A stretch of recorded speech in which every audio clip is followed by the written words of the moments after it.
A late-night stop at the gas station is supposed to be quick and easy, until you find yourself surrounded by shadows, strange figures, and things that shouldn't exist. These are the stories of what really happens when you run out of gas in the dark.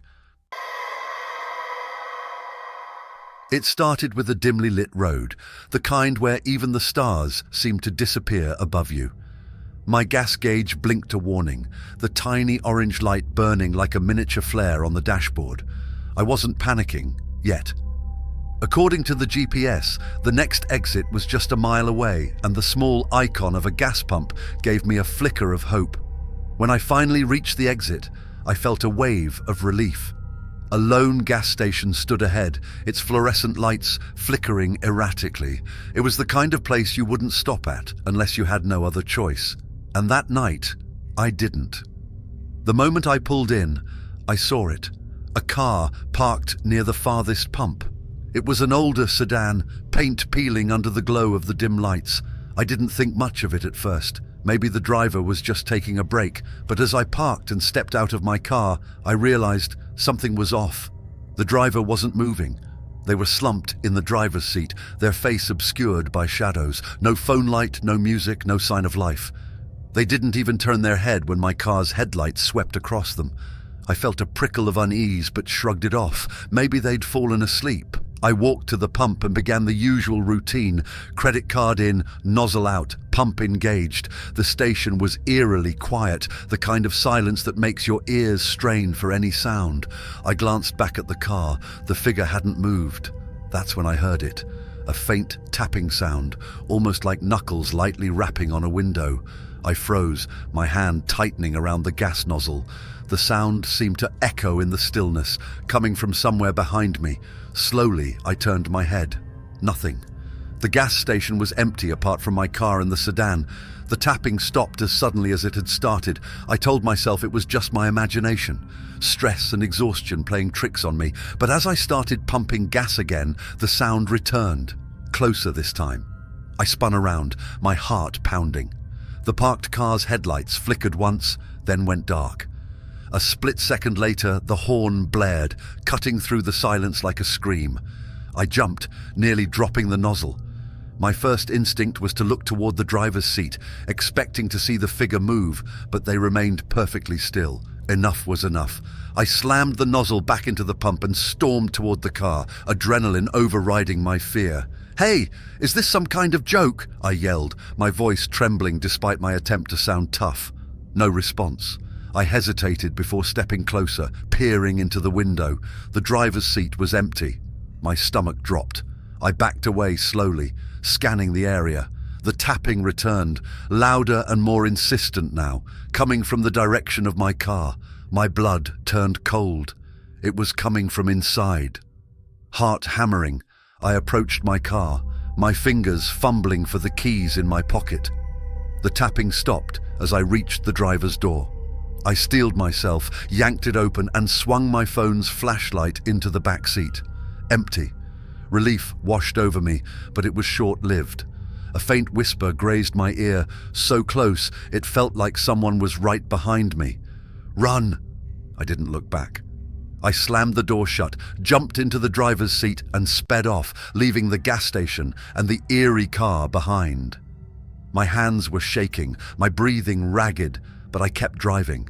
The gas gauge was still dangerously low, but I couldn't stop. Not there. A few miles down the road, the engine sputtered, the car jerking to a halt. I cursed under my breath, glancing around.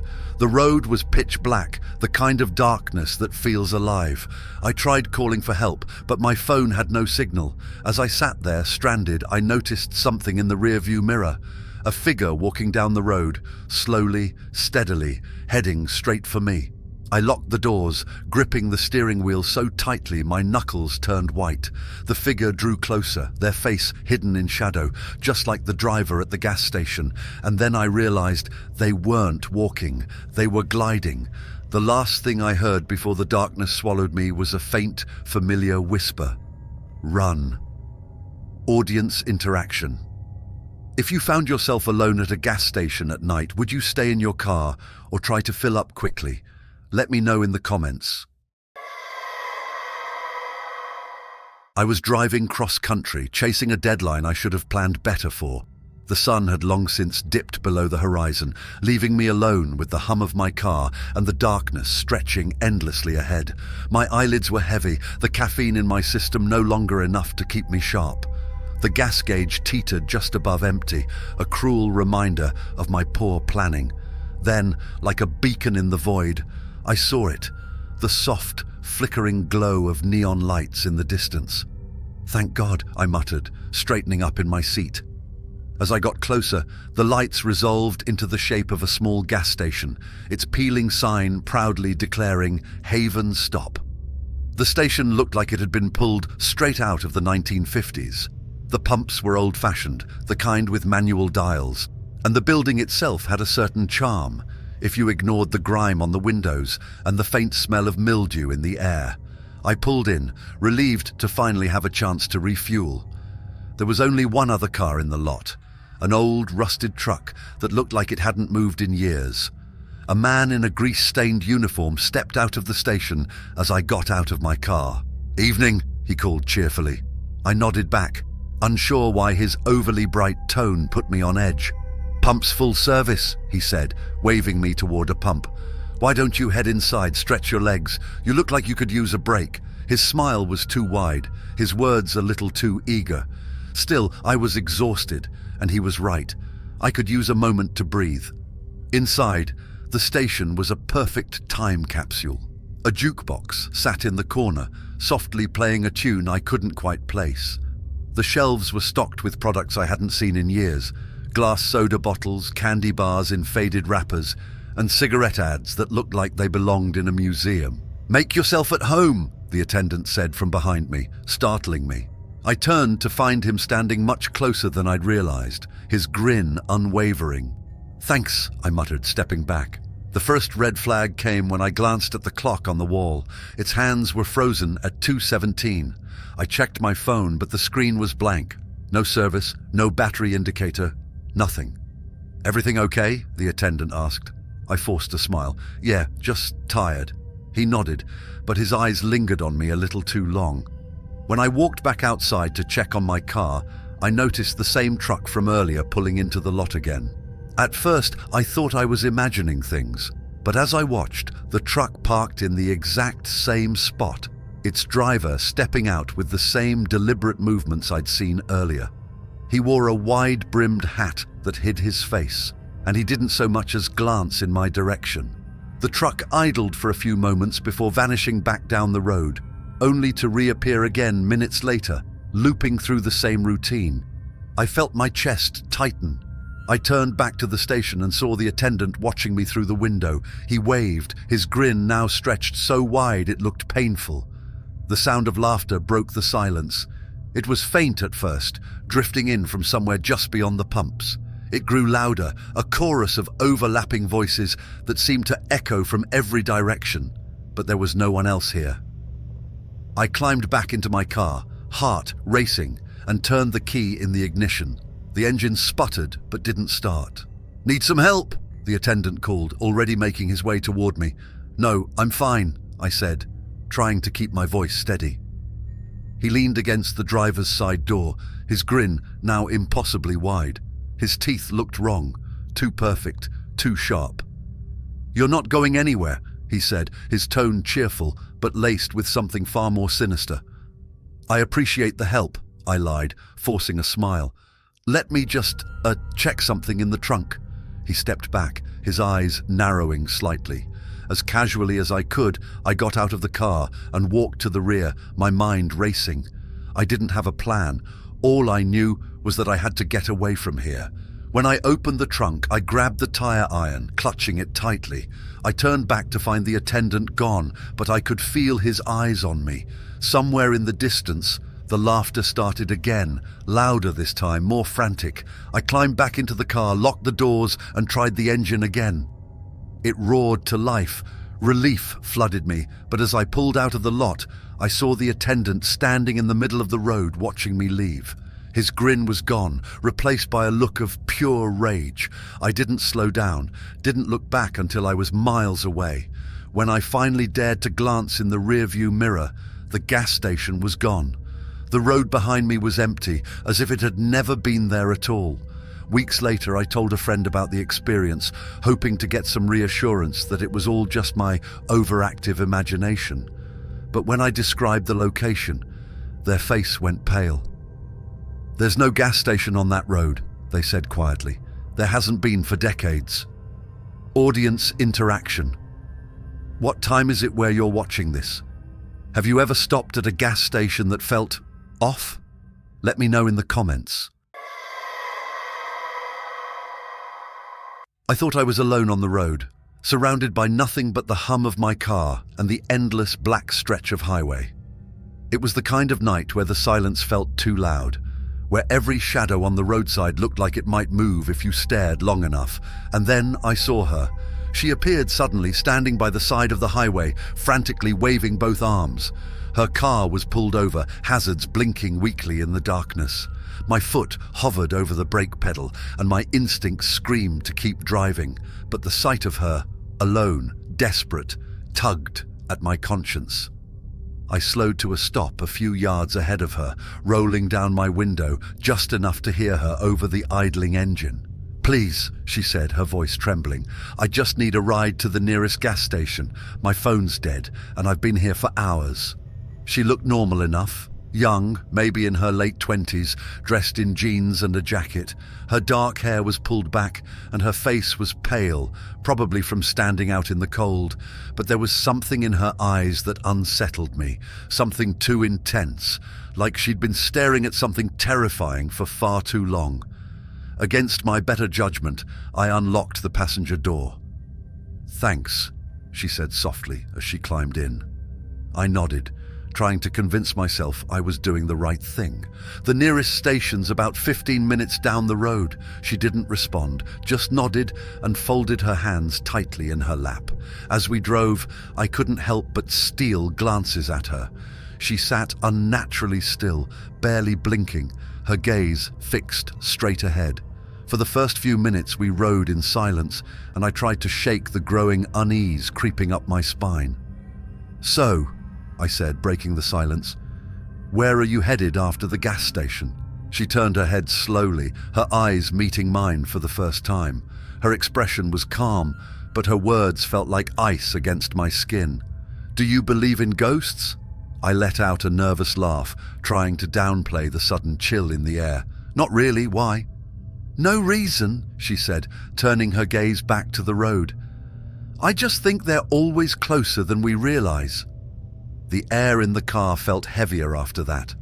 I kept my focus on the highway, but I couldn't help glancing at her reflection in the rearview mirror. That's when I noticed it. She wasn't looking out the windshield anymore. Her eyes were locked on me, unblinking, staring at me through the mirror. "Have you ever felt like you were being watched?" she asked, her voice barely above a whisper. I gripped the steering wheel tighter, forcing a laugh to mask my unease. "Not until now." She didn't laugh. Her gaze didn't waver, and no matter how hard I tried, I couldn't bring myself to look directly at her. I kept my eyes on the road, counting the seconds until we reached the gas station. The rest of the drive was suffocatingly silent, except for the occasional creak of the car and the faint sound of her breathing. I couldn't shake the feeling that the air was growing colder, heavier, like the car itself was shrinking around us. Finally, the flickering lights of the gas station came into view, a small beacon of normalcy in the oppressive darkness. I pulled into the lot, parked under the bright fluorescent lights, and let out a shaky breath. "We're here," I said, my voice hoarse. I turned to face her, but the passenger seat was empty. The door hadn't opened, and I hadn't heard her move. She was just gone. My stomach twisted as I stepped out of the car, my breath fogging in the cold night air. I rushed inside the station, the warmth and fluorescent buzz of the lights doing little to calm my nerves. The attendant behind the counter looked up from his magazine, his eyes narrowing as he saw me. "You okay?" he asked. "There was a woman," I said, my voice shaking. "I just gave her a ride here. She said her car broke down on the highway. Did you see her?" The attendant's face darkened, and he leaned forward slightly, his voice low and grave. What did she look like? I described her. Dark hair, pale skin, a jacket and jeans. His expression didn't change, but his hand gripped the counter tightly. "That's not possible," he said. "You're not the first to say you've picked her up." "What do you mean?" I demanded, my voice rising. He hesitated, his eyes darting to the dark highway beyond the station. "There was a woman like that. She died in a car accident on that stretch of road a few years back. They say her car broke down and she was trying to flag someone down for help when it happened." My chest tightened, my head spinning as his words sank in. "Most people don't stop for her," he continued, "but the ones who do, they always say the same thing. She disappears before they reach the station." I stumbled back outside, my breath hitching in my throat. The car felt alien now, like it belonged to someone else. I glanced into the rearview mirror one last time, half expecting to see her sitting there, staring at me with those unblinking eyes. The seat was empty, but in the faint fog on the window, I could just make out the trace of a handprint. Audience interaction. Have you ever had a passenger that gave you chills? What would you have done in my place? Let me know in the comment.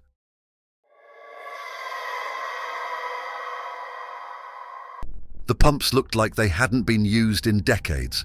Faded paint peeled away from the weathered structure, and the lone neon "open" sign buzzed weakly, its letters flickering in and out. My gas gauge had been on empty for the past 10 miles, so I didn't have the luxury of being picky. The inside of the station wasn't much better. The air smelled stale, like a mixture of oil, dust, and something faintly metallic. A single cashier stood behind the counter, a middle-aged man with hollow eyes and a perpetual frown. He didn't even glance up when I walked in. "The pumps aren't working," he muttered. I stopped mid-step. "What do you mean? I need gas." He shrugged, still not looking at me. "They're temperamental. Try again in a few minutes." I sighed and turned toward the snack aisle, figuring I'd grab something while I waited. That's when I noticed the walls. The station was plastered with strange, almost childlike drawings. Circles, spirals, and jagged lines overlapped one another, all scrawled in what looked like charcoal. Some of them had words written beside them, phrases like "stay in the light" and "don't look too long." "What's with the drawings?" I asked, trying to sound casual. The cashier didn't answer. I shook my head and walked back outside. The pumps still weren't working. My car sat in the dim glow of the flickering station lights, the darkness beyond it pressing in like a living thing. That's when I heard it, a low, guttural sound, like heavy breathing.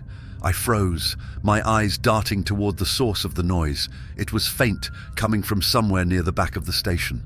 I told myself it was just an animal, a stray dog or something, but the sound was too deliberate, too slow, like it was meant for me to hear. The hair on the back of my neck stood on end, and I hurried back inside. "I think something's out there," I said, trying to keep my voice steady. The cashier was gone. His chair sat empty, the door behind the counter slightly ajar. I hesitated, debating whether to check behind the door, but the heavy breathing started again, this time closer. I backed away, my pulse quickening. "Hello?" I called out, my voice echoing in the empty station. No answer. I moved toward the windows, hoping to catch a glimpse of whoever or whatever was outside, but as I peered through the glass, my stomach dropped. Shadowy figures stood around my car. They didn't move, didn't make a sound, just stood there, their shapes barely distinguishable against the darkness. I could feel their eyes on me, even though I couldn't see their faces. Panic set in, and I ran to the door, only to find it locked. I pulled and yanked, but it wouldn't budge. The figures outside didn't react, didn't flinch, just stayed perfectly still. I grabbed my phone, hoping to call for help, but the screen was completely dead. No light, no signal, nothing. The lights inside the station flickered, casting the drawings on the walls in an eerie, shifting glow. That's when I heard the footsteps. Soft at first, then louder, deliberate. They were inside the station, coming from behind the counter. I grabbed the nearest thing I could find, a metal flashlight, and held it out like a weapon. My breaths came fast and shallow as the footsteps grew closer, the sound echoing in the oppressive silence. The lights flickered again, and for a split second, I saw it. A figure darted past the shelves, impossibly fast, its shadow stretching unnaturally across the walls. My heart pounded in my chest as I backed against the wall, clutching the flashlight so tightly my knuckles ached. "Who's there?" I shouted, my voice trembling. No answer, just the breathing, closer now, like it was just behind me. I spun around, swinging the flashlight wildly, but hit nothing. The lights flickered one final time before plunging the station into total darkness. The breathing stopped. For a moment, there was nothing but silence. Then slowly the lights came back on. The figures outside were gone. The door was unlocked. I didn't think, I ran. I sprinted to my car, jumped inside and locked the doors. My hands shook as I turned the key in the ignition. The engine roared to life and I slammed my foot on the gas, speeding away from the station as fast as I could. My heart raced as the station disappeared in my rearview mirror, the darkness of the highway swallowing it whole. But then a familiar glow appeared ahead of me. I felt my chest tighten as I realized what I was seeing. The same gas station, the same flickering sign, the same rusted pumps. It was as if I'd never left. I pulled over, my hands trembling on the steering wheel. My gas gauge was still empty, and my phone still refused to turn on. I glanced back at the station, its eerie glow beckoning me back like a cruel joke. And then I saw them. The figures were back, standing in the lot, watching me.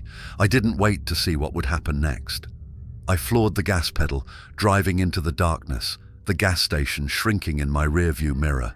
But deep down, I knew it didn't matter how far I drove. I would see it again.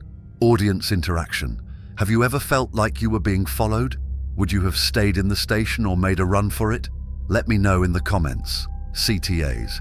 If you're as creeped out as I was, don't forget to hit like and subscribe for more stories like this.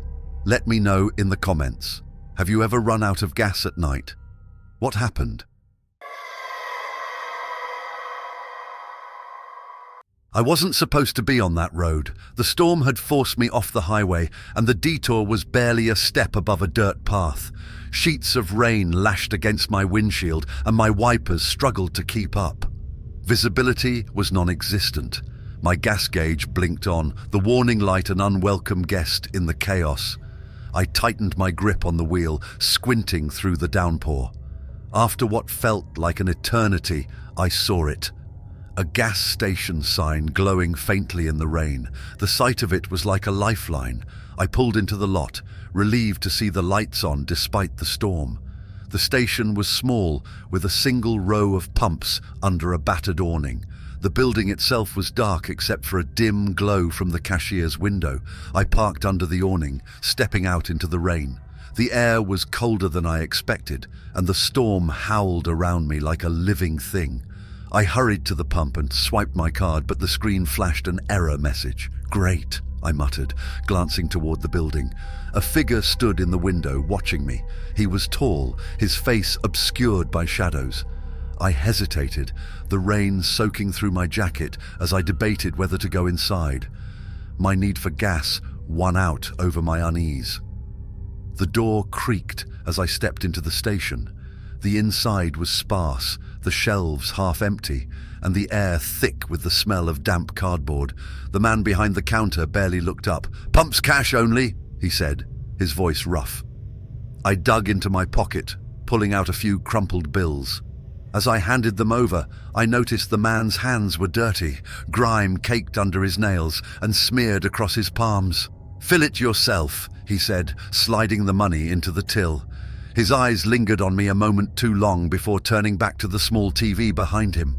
I grabbed the nozzle and began to fill the tank, keeping one eye on the storm and the other on the window where the cashier sat. The rain seemed to get heavier, the wind pushing it sideways under the awning. That's when I noticed the figure. At first I thought it was just a trick of the rain, but no, it was there, standing at the edge of the lot, just beyond the reach of the station's lights. It didn't move. I couldn't make out any details, just a tall, dark silhouette against the backdrop of the storm. A chill ran down my spine, and I looked back toward the cashier, hoping he'd noticed, but he wasn't at the window anymore. The nozzle clicked, signaling that my tank was full. I replaced it quickly and climbed back into my car, locking the doors. As I pulled away from the pump, my headlights swept across the lot. The figure was gone. The road ahead was a winding mess, barely visible through the torrential rain. My nerves were shot, and I couldn't shake the image of that figure. Then I saw him again. He was standing in the middle of the road, his back to me, drenched from head to toe. I slammed on the brakes, my car skidding slightly on the wet pavement. My heart pounded as I honked, expecting him to move, but he didn't. I rolled down my window just enough to yell, "Hey, are you okay?" No response. The rain blurred his outline, but I could tell something was wrong. He wasn't standing naturally. His arms hung limply at his sides, his head tilted at an odd angle. I inched the car forward, the headlights illuminating him fully. He turned to face me. His face was pale, almost translucent, with wide, sunken eyes that seemed to stare right through me. His mouth moved, but no sound came out. Panic surged through me, and I floored the gas, swerving around him. In my rearview mirror, I saw him standing there, motionless, his head turning to follow my car as I sped away. I didn't stop, not for miles. Not until I saw another gas station up ahead, its bright lights cutting through the darkness. I pulled in, shaking, and rushed inside. The cashier, a young woman this time, looked up with concern. "You okay?" she asked. "There was a man," I said, breathless. "Back on the road. He was just standing there. Something's wrong with him." Her expression darkened. "What did he look like?" I described him, the pale skin, the wide eyes, the unnatural stillness. Her face went pale. "You shouldn't have stopped," she said, her voice barely above a whisper. "What are you talking about?" I demanded. She leaned closer, glancing toward the door as if expecting someone to walk in. "People around here talk about a man like that," she said. "They say he appears in storms, always at the side of the road or near old gas stations. No one knows what he wants, but those who see him..." She trailed off, her eyes darting back to me. "They don't usually make it far." My blood ran cold. I turned to look out the window, half expecting to see him standing there watching me, but the lot was empty, the rain still pounding against the glass. "I think I just need to get home," I said, my voice shaking. The cashier nodded, but her expression remained grim. "Be careful," she said, "and whatever you do, don't look back." Her words echoed in my mind as I climbed back into my car. The storm hadn't let up, the rain slamming against the windshield as I pulled onto the highway. My heart raced with every mile, every shadow on the roadside, sending a fresh wave of fear through me. And then I saw him again. He stood at the edge of the road, just as before, his unblinking eyes fixed on me as I sped past. This time I didn't look back. Audience interaction. Have you ever been stranded in a storm? What would you have done if you saw him? Let me know in the comments. CTAs. If this story gave you chills, don't forget to like and subscribe for more tales like this. What's the scariest thing you've seen on the road? Share your story below.